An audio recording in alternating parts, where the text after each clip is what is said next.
Hello, everyone. Welcome to another collaboration episode between Pekinology, Baiguan, and East 8. My name is Robert Wu. I'm the CEO of Big One Lab, an alternative data company, and I also write at Baiguan and China Translated newsletters. With me is Zicheng Wang of Pekinology and also a senior fellow at the Center for China and Globalization. And also Johnny Zhou, who write at East 8 Substack and head of venture capital at a leading private equity fund in China. Okay, so obviously today we're going to focus a lot on the trade war again. A lot has happened in the last week. I think in hindsight, maybe years later, the future generations will view this week as pretty historic. So, Zichen, I think you are the only professional journalist of us three. Could you take us through what happened of the last week? And we should start from there. Well, I don't even know where to begin. I was a professional journalist until I guess somewhere in 2022, but currently my full-time job is being a mid-career student and, with a lot of thanks to Princeton. And so basically, it was like poker, right? Like the US was betting and China was like matching, and the US was like all in and China was all in. And then, like, I think 10 hours ago or something, like the United States made some very surprising exemptions of the Chinese goods it has put under like 145% tariffs, including like smartphones and consumer electronics. I think like I think there were a lot of news reports, including like I think reports from U.S. media, which was saying like when the U.S. was hiking its tariffs on China, it somehow secretly attempted to tell the Chinese side that you must not retaliate against our tariffs. But I mean, I don't know, if it reached Beijing or who exactly it reached in Beijing. But like China, just as it repeatedly warned that it would match any punitive tariffs that the U.S. has put into place. And so the US doubled down, and a dramatic turn is that the US then withdrew like the majority of its tariffs on other major trading partners except China. And but still it kept in place like 10% extra tariffs on other trading partners. And Beijing just didn't move an inch.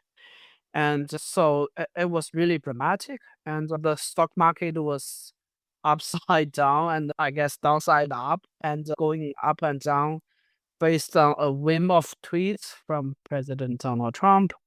And I think US top officials, I mean, cabinet officials were claiming credit that like they somehow persuaded President Trump to withdraw the tariffs from other countries, but left the tariffs on Chinese exports in place. And naturally, there are two explanations, and I want to hear from you. Like, I think there is one theory out there is that it was all carefully planned, that the United States was trying to flush China out by baiting Beijing to, impose retaliatory tariffs and then withdrew like tariffs on other countries. So, China would face the United States alone.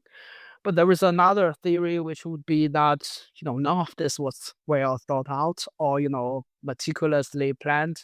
Like, but they were just making stuff up and playing the game as it went, and nobody actually had any idea what was going to happen in the next 24 hours. So, what do you think? Like, do you think it was carefully planned, like it was a China focused strategy, or like, it's just what we have now. It's a total mess. And how do you think, like, how does Beijing approach these developments?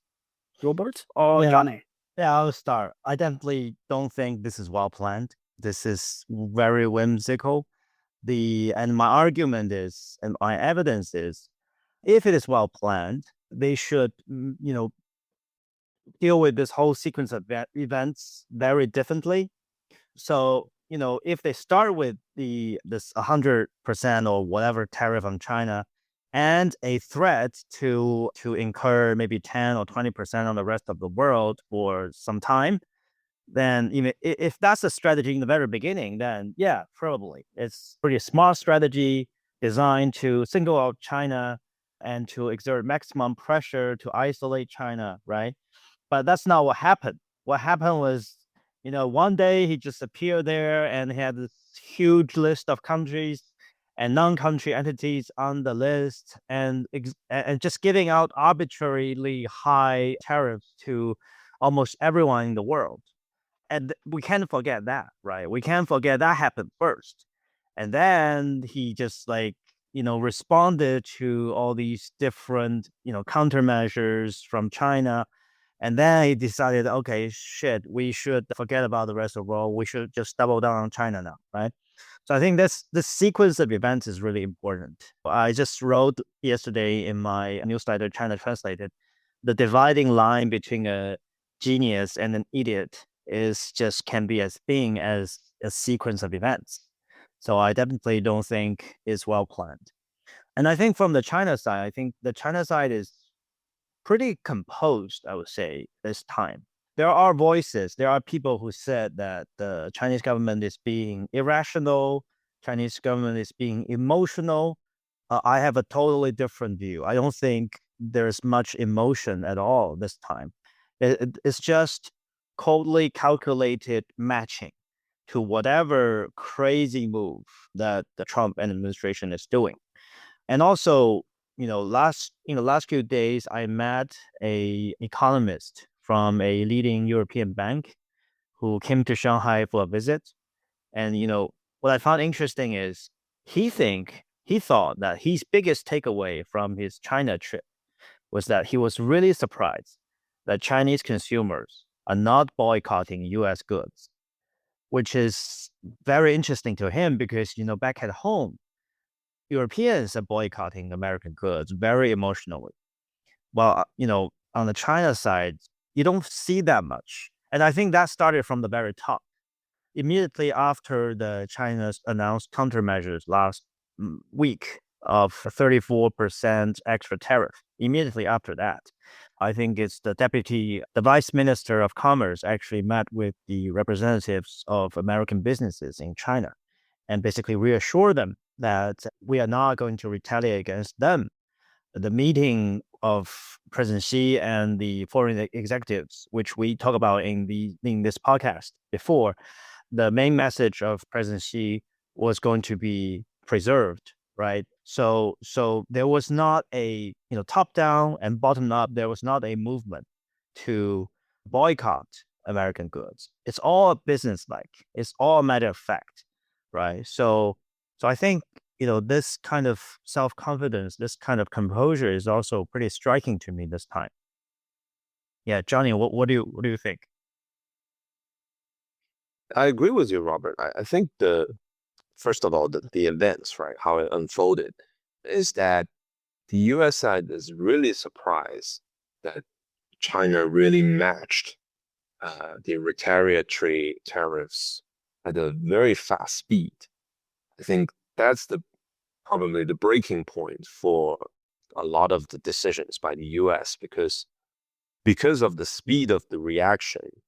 As a result of this, the U.S. market actually dropped significantly, and it caused a sort of a panic. And this time, the panic is very unique and different from the previous panics that the U.S. had suffered during COVID or even '08. Is that usually when the stock market fall, the U.S. Treasury yield will go down because the so-called flight to safety, right? And then the U.S. dollar index will also go up because people will just hold U.S. dollar in cash. But now this time, there's this phenomenon that the stock market falls, the bond market yield actually went up a lot, and the U.S. dollar index went down, which means that people are staying away from the dollar. And if you look at like bilateral currency pairs, like euro, Swiss franc, and Japanese yen, actually there's a lot of flow into these currencies. And this is something that I would say that the current administration actually fears the most. So there's this report that I think has a little bit of a credibility. Treasury Secretary Bessent is not fully aware, or at least he's not in the center of the sort of the negotiation table or the sort of decision universe. But it is right after the capital market turmoil, especially the three markets actually run synchronized in a different way, that Trump actually panicked and started to put Bessent in the centerpiece of negotiation and trying to calm the market a lot. So I would say, in terms of the sequence of events, I agree with Robert, is that, China did it in a very cold and calculated way.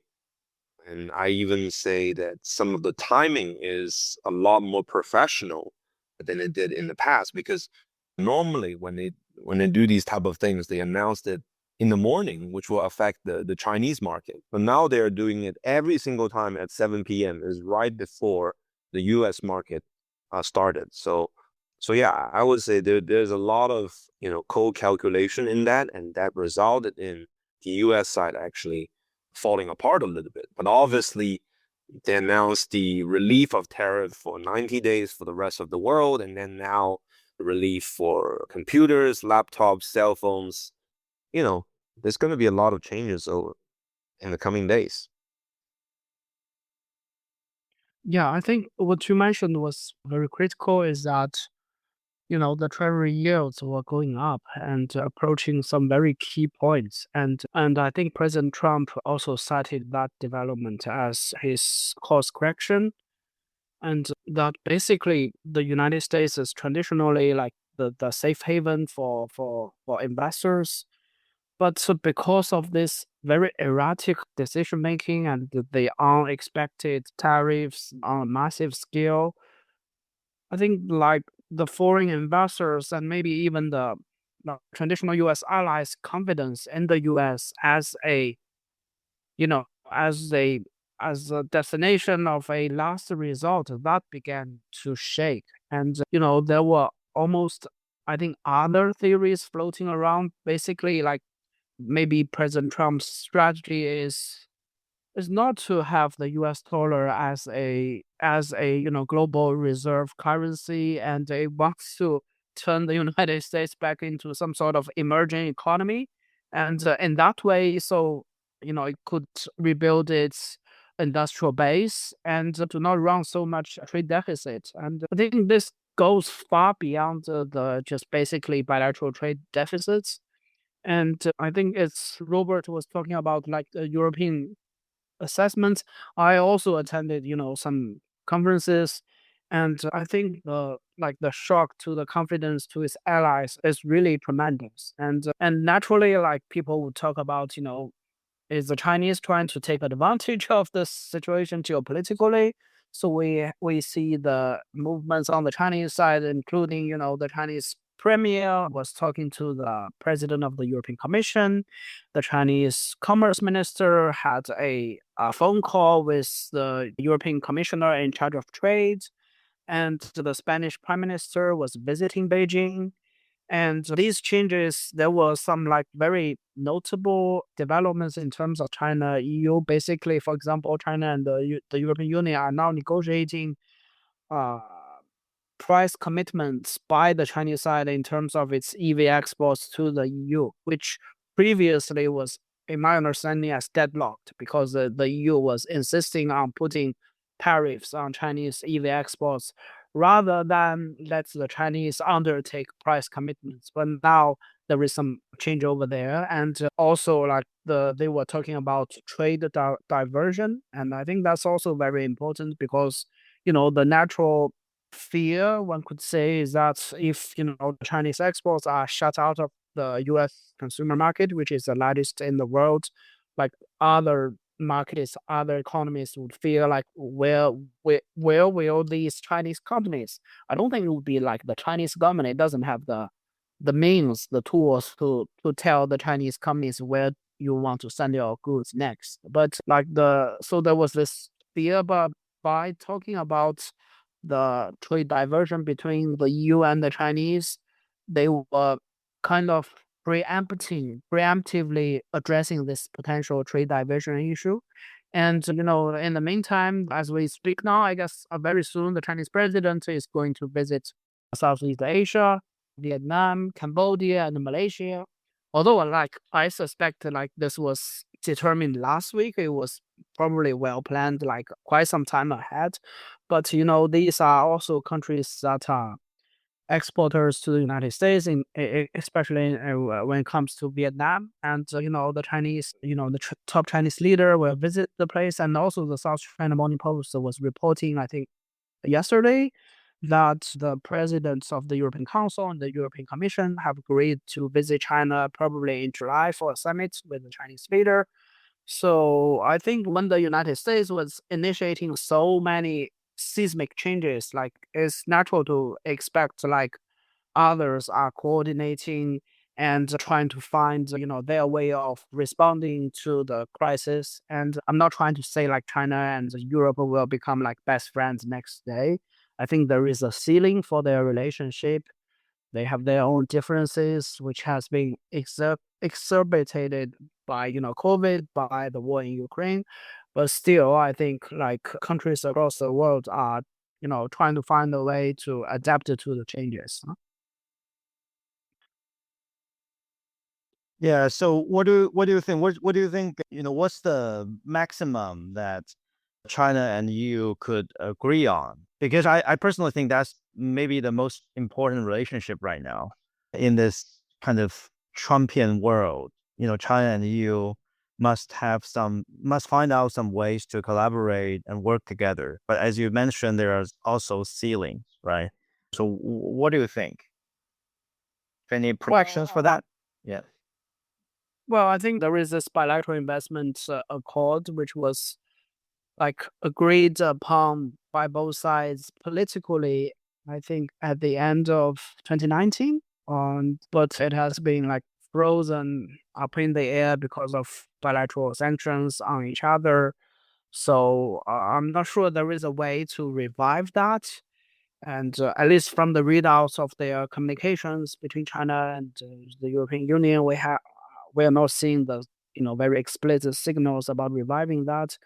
And but people are talking about, for example, I think there is a researcher based in Brussels, Dr. Wei Nian, who was trying to talk about, is there a way to extract some regulatory agreement out of the CAI between China and the European Union, and get something out of the tanked deal, and to basically facilitate some better investment access for both sides.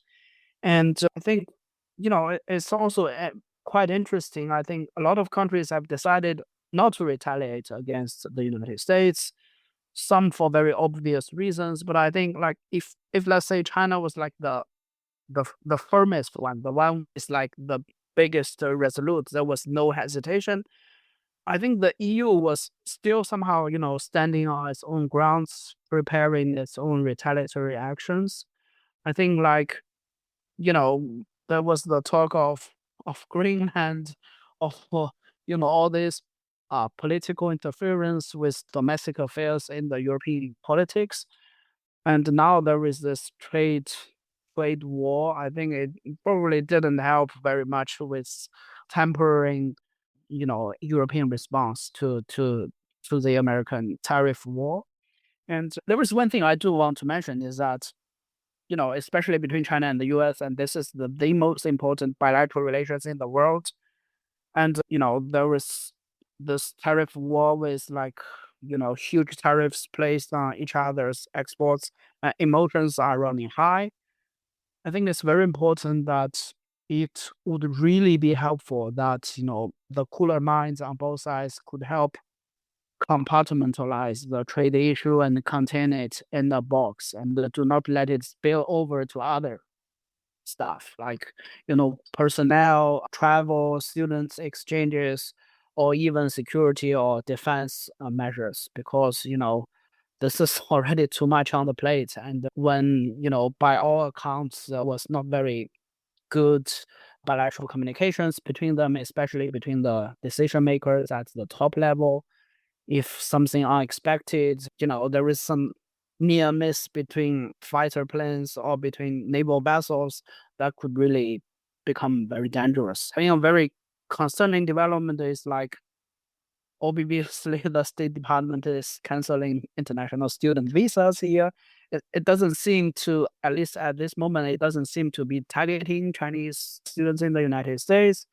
Most of the cancellations, I think there is a tally run by, I don't know, maybe Times Higher Education. And it's not like dozens of cases, it's hundreds of cases now. And most of them seem to be related to student protests in Gaza. And at least at this moment, it doesn't seem to be focused on Chinese students. And let's hope that stays that way.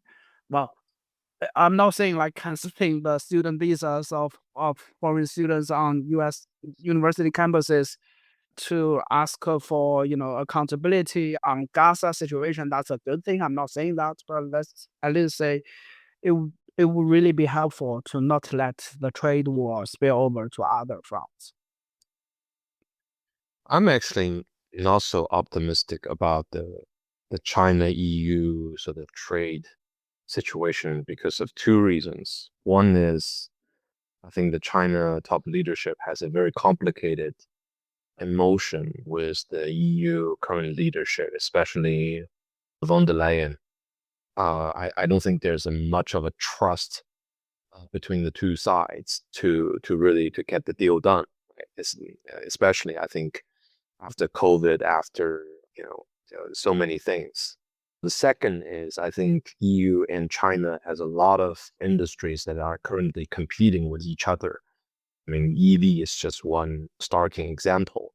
And so obviously they're trying to make a deal out of this, but it's going to be complicated, especially the US policy against China will change. And should that change be, softer or even harsher in the future, will dramatically change the trade relationship between China and EU. And I have to say that the EU sort of side is a bit slow in terms of response in a lot of things.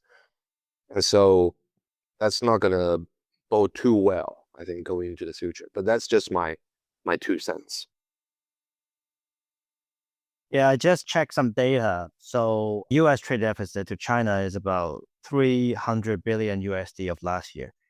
And between China and EU, the trade deficit is actually even higher at about 300 billion euros. So yeah, I mean, within this kind of framework is really hard unless, I don't know, maybe EU starts to sell, the EUV machines and more airplanes to China. To otherwise, this trade imbalance is also pretty serious there. Yeah, just to add this color there. So Chen, I also have a question for you. So some people are saying that yesterday's decision, Trump's office decision to apply exemptions to certain categories is a sign of them kind of backing down a little bit. Do you think China will use this occasion to, see it as an off ramp and also kind of respond with similar type of policies? Well, you're really putting me on the spot. And Yeah. one thing that I think, and I think Johnny was right, like the US seems to be caught by surprise at the Chinese response, especially in such a speedy manner. But come on, like Beijing has messaged enough before this round of new tariff hikes, like for people who really follow the messages out of Beijing, for people who read China Translated, for people who read Baiguan, who read technology and East Eight. It was crystal clear that there was no way that Beijing was gonna make concessions in face of such extreme pressure campaign. Let's not talk about whether it was like right or wrong. Maybe I'll wait for a few days to basically to let President Trump stand there against all countries, whether how to respond to that in a more tactical manner. But there was no question whatsoever that Beijing was gonna drop its knees and send its officials to Washington D.C. to beg for some sort of like, space from the United States. And from the, I think from the, also from a technical point of view, the appeasement of such very aggressive and erratic behavior is seen as, inviting basically like the next round of tariffs or, sanctions, export controls, or other, punitive containment from the United States. So there was like no question that Beijing would respond very forcefully.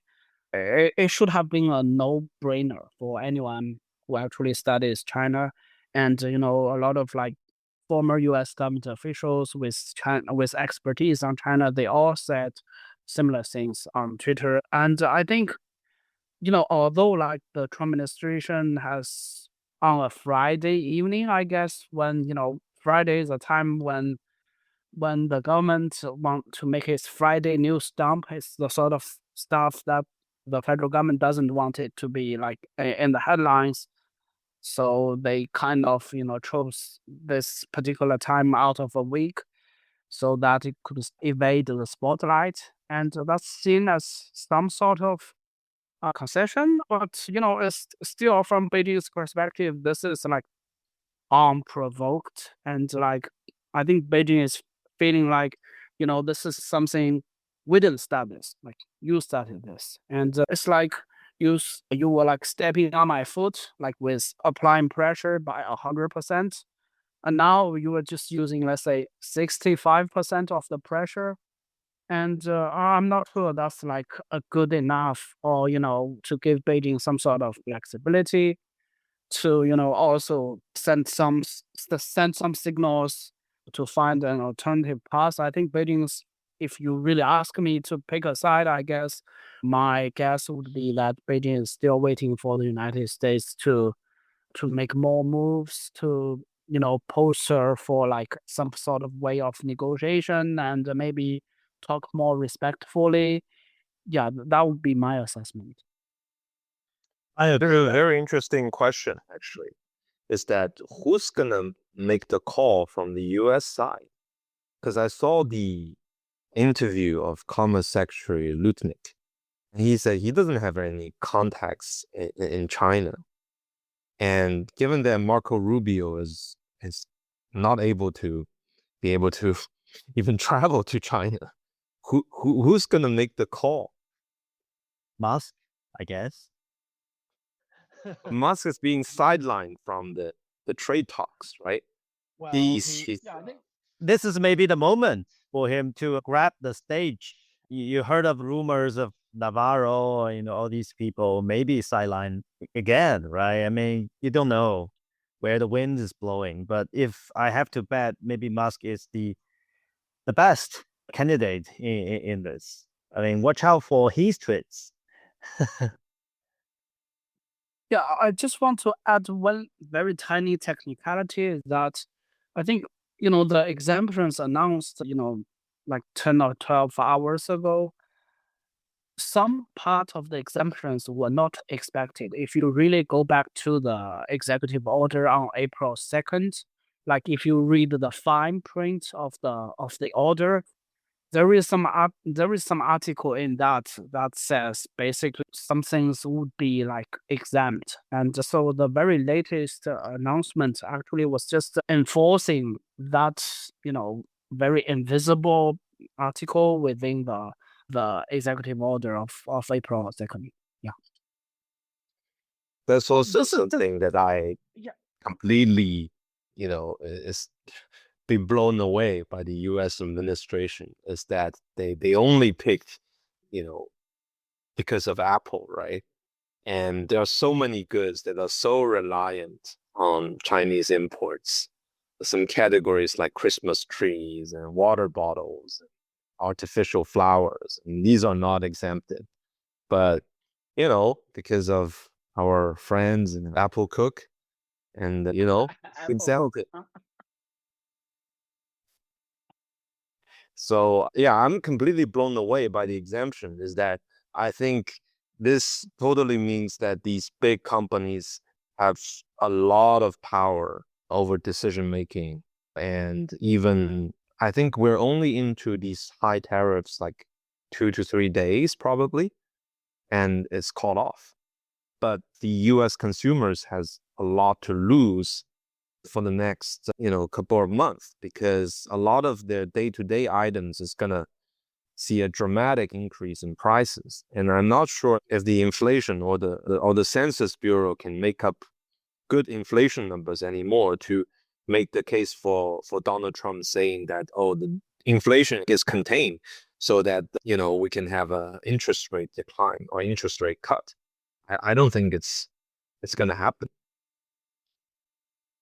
I think it would also be interesting to look at, whether recent events would really accelerate some long overdue, badly needed domestic reform or stimulus on the Chinese side, because, whether the US would, let's say, put in more exemptions or maybe lower the tariffs, let's say after some negotiations. But I mean, definitely Beijing has been spooked, and as many other countries in the world. So, the Chinese have been trying to basically grow its domestic market for quite a few years, but the results, let's just say, has been mixed so far. And so I think, like, it would really like accelerate the resolve, the urgency of basically how to grow the domestic consumer market. But what would Chinese government really do? Like, will it put in more so-called trade-in subsidies for consumer electronics, or maybe expand the subsidy programs to, for example, services trades, expand them to basically, if you eat at a restaurant, the government would like subsidize you, let's say 10%, 15%, or it would do something maybe more fundamental. Like, so I think I published a newsletter yesterday on technology, where I basically looked at, the suggestions given by Chinese economists, including, Yao Yang and Lu Feng at National School of Development at Peking University, of Robin Xing, the chief economist at Morgan Stanley, who was talking at a forum of China Microeconomy Forum of the Renmin University of China, and there were like the remarks by David Daoquili at Tsinghua University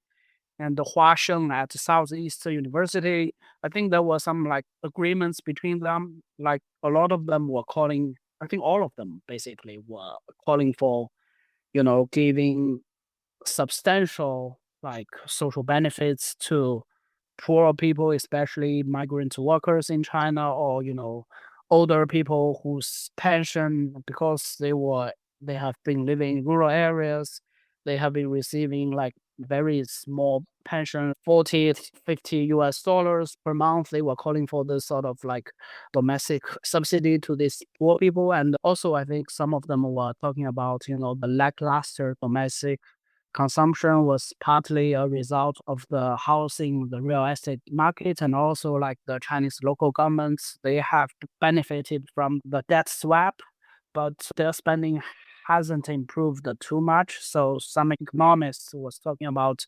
there should be more measures to stabilize the housing market, to really incentivize, to push the local government to pay its due to the private firms where they were owed money by the local governments. So I think people were saying it is always like crisis that leads to real reforms, and obviously China is undergoing significant challenges from this trade war, where it spurs some necessary domestic economic reform. And that's something. And also, the Chinese premier Li Qiang was sitting down with, I think, 3 economists and also some entrepreneurs, asking for their advice. So that we should also keep an eye on that front. Yeah, talking about that, I'm actually a little bit disappointed by the speed that they are announcing related policies for the last 1 or 2 weeks. I mean, the too much of attention has been paid to the tariff war, but I thought that concurrently they would announce a few really, blockbuster kind of policies in terms of domestic demand. What do you think, when exactly, about when will they roll out something that you've been talking about?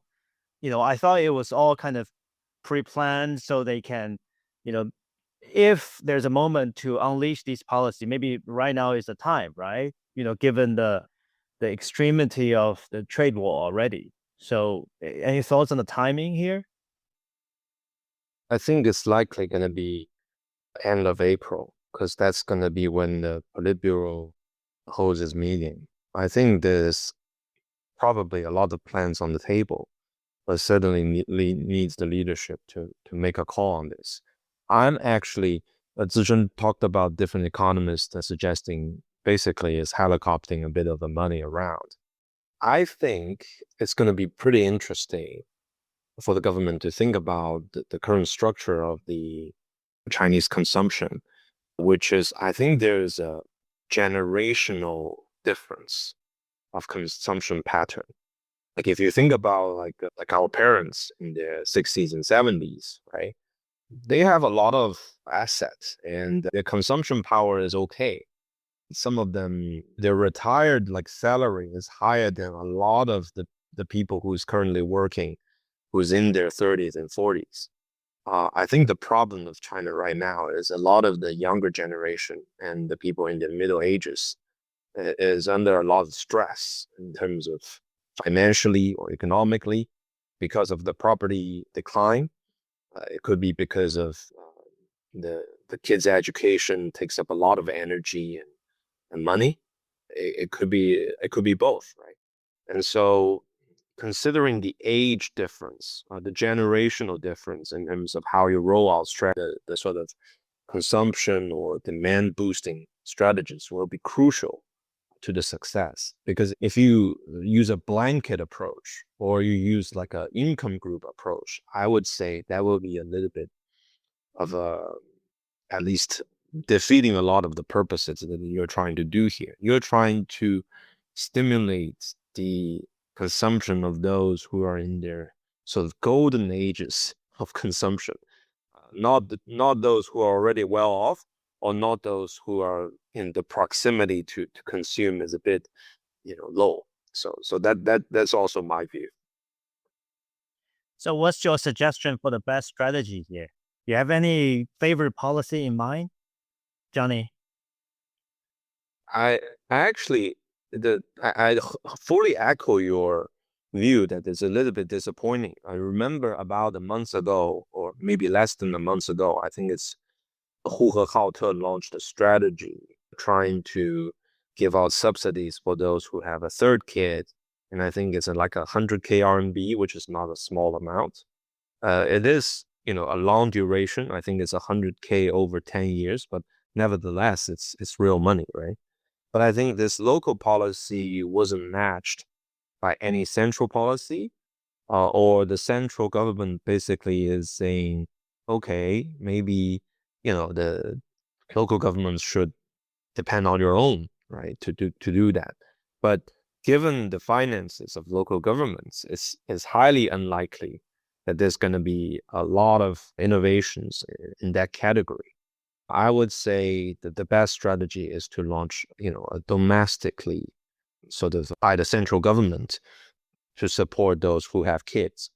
And I think there also should be support overall mortgages or even like public housing, because there are also a lot of Chinese properties that are currently, it's basically like abandoned houses. I've seen a lot of videos of those properties made by Evergrande or those property giants that are completely deserted. But these are okay houses. It's not like these are like豆腐 Yeah,渣, I right? think some of the suggestions I saw was that basically, migrant workers they have very poor access to urban housing in Chinese cities, and and on the other hand, there were like a lot of apartments that were unsold, which is huge liabilities on these real estate companies' balance sheet. And if there is a way for the Chinese government to step in to basically turn some of those housing into some sort of like affordable housing, or even like rented apartments to these migrant workers, those were like the among the measures that were floated and by economists and we should say like respected economists who have considerable, discourse power in China. I also want to mention like I'm not sure if you two have seen it, but I think there was one speech by Huang Qifan, the former mayor of Chongqing, and who has developed a reputation in China for his macroeconomic insights. There was an article or a speech by him from like 6 years ago where he was advocating for China to implement three zeros, like zero tariff, zero trade obstacle, zero barrier to trade, and zero subsidies. And I'm just saying maybe it's just like algorithm. I'm seeing on my timeline like people were talking about this. Maybe China could somehow lower its tariff to zero on a lot of goods, maybe all the goods, or maybe some of the goods to a lot of countries except the United States. I think this was like also spurred by the recent developments, and I think there were talk in the U.S. I think Elon Musk mentioned like the European Union and the United States should have some sort of zero tariff trading zone, but the idea seems not to be very popular with President Trump. And I think those kind of ideas are also reinvigorating some discussion on the Chinese side, and that's a good thing, I think. Yeah, I think that just shows there are enough physical resources to support consumption, I think, because the whole system in the past has been designed to support production, right? You talk about subsidies, and it's actually most are in the forms of so-called VAT rebates for the exporters, right? And then the tariff is basically an invisible tax on the consumers. So all these are there. It's just about how and when you shift some of the producer surplus to the consumer surplus. But I think then, that's probably why it has to be coming stages because, right now it's actually the exporters who are getting hit by this ongoing tariff war. So if you do this like instantly, like shifting, their support to consumer support, then you might have create an even bigger problem. So I imagine they were going to do it, but they only do it in a staged, phased way, so that gradually and slowly those support will be shifted towards the consumers. But I think again, all the resources are there, all the tools are in the box. It's just a matter of how and when. But don't underestimate the degree of fiscally conservative, how fiscally conservative the Chinese government actually is. They are really dogmatic in implementing financial fiscal discipline.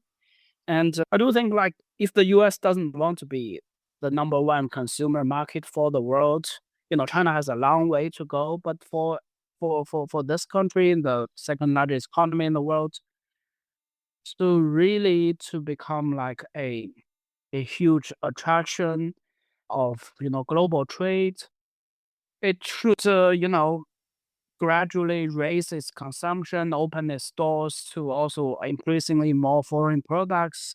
And that is a way to, if there is a grand strategy out there, is to elevate the importance of the Chinese market, not just its, factories and its innovators, but also to, to enable others, including other developing countries and advanced industrialized economies to benefit from the Chinese market. But obviously, this is still a developing country with the GDP per capita at 13,000 USD. It's still very low, and but if the US just willingly want to quit its like long held position in the world, we are really going to see like so many changes, and maybe some of that are beyond like, at least my limited imagination at the time.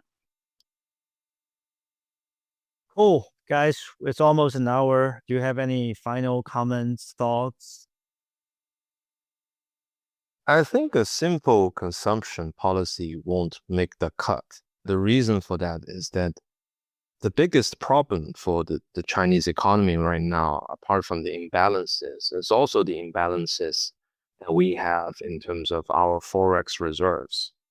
we still have the majority of our forex reserves in treasuries, right? And actually, we have a lot of U.S. stock holdings as well. If you look at the China Investment Corporation report, as well as some even illiquid assets. And so, if you want to rotate that out of U.S. dollar assets, that's going to be a long way. But I do think that's the way to be, given where the policy directives is going to happen. This sort of tariff war is just a precursor to a larger scale sort of economic boycott against China from the US. And if it's not going to happen in tariffs, which is actually to the US benefit, because tariff is actually a pretty stupid way of trying to hurt the Chinese economy. But let's say if he does like the twice the size of a Joe Biden, trying to cut down the economic ties of a higher technology, sort of the relationship between US and China, that's going to cause a lot of harm. And so, does it still make sense? But you saw the reports which said like Jason Huang went to Mar-a-Lago to buy a ticket of $1 million to have dinner, and then the export control on H20 chips were dropped. I'm sure you saw that report. Huh? Well, there's a pay as you go. That's a pay as you go directive right now in Mar-a-Lago. So the DC directive is no longer important as long as you pay the ticket in Mar-a-Lago. Everything can be negotiated. The problem is there's no Chinese going to Mar-a-Lago right now, or no Chinese officials going to Mar-a-Lago right now paying the dues. Well, let's hope there is some back channel diplomacy, track 2, track 1.5, people with credibility and influence, traveling between the two capitals and trying to, to put them together. And at least that would be my hope. But Johnny, you did mention something like, there is huge Chinese assets in US dollars, in US assets.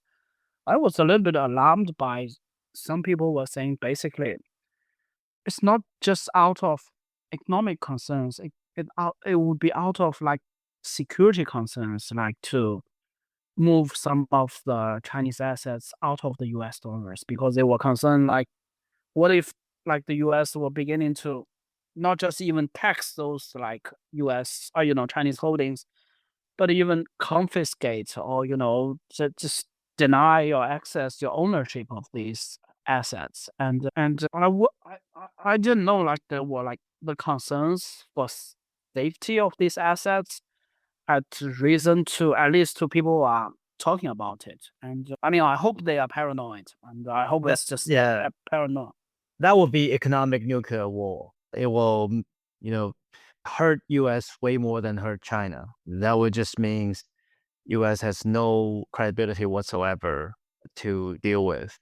So I won't be too afraid. But once that happens, it's just going to be another act of stupidity. So great. That's a pretty long podcast today. Shall we call it a day? Sure. Okay. Good to see you too. Yeah. Thank you for listening. Me too. Likewise. See you next week. See you next week.